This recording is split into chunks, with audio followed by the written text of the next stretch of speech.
राम और कृष्ण के बगैर, शंकर के बगैर भारत का पत्ता भी नहीं हिल सकता है। हमने इसे अपने जीवन पद्धति का हिस्सा माना है और इसीलिए हो सकता है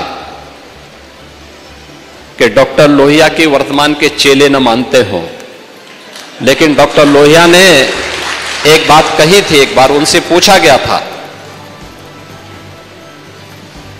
भारत जब आजाद हुआ, आजाद भारत के अंदर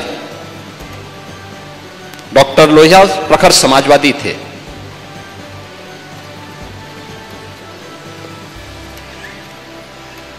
कांग्रेस के कट्टर विरोधी थे, स्वतंत्रता संग्राम सेनानी भी थे।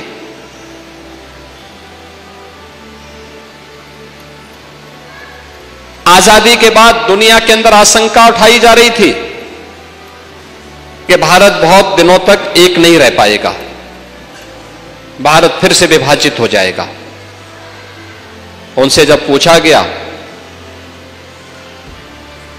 कि लोहिया जी बताइए, भारत कब तक एक रहेगा और क्या भारत एक रह पाएगा? उन्होंने कहा, यह प्रश्न भारत पे नहीं उठने चाहिए। लोगों ने कहा, दुनिया ये बोल रही है। उन्होंने कहा, दुनिया अभी भारत को समझ नहीं पाई है। जब तक भारत के अंदर राम, कृष्ण और भगवान शंकर की पूजा होती है, वो रहेगी, तब तक भारत का कोई बाल बांका नहीं कर पाएगा।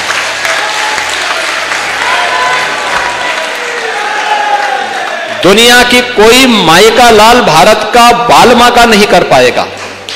और यह देश प्रदेश देश के अंदर रामायण मेलों की शुरुआत भी किसी ने प्रारंभ करवाई थी। याद रखना, संत तुलसीदास जी ने रामलीलाओं का प्रचलन उत्तर भारत में करवाया था, रामलीलाओं का।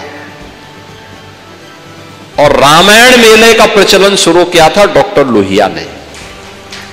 वे समाजवादी थे। आज के समाजवादी राम भक्तों पर गोली चलाते हैं, लेकिन लोहिया का नाम जपते हैं।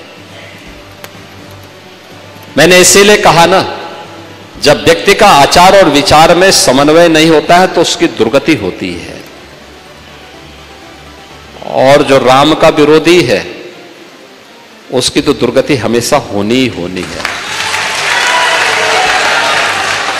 उसको सफलता नहीं मिल सकती है, उसको सदगति भी नहीं मिल सकती है।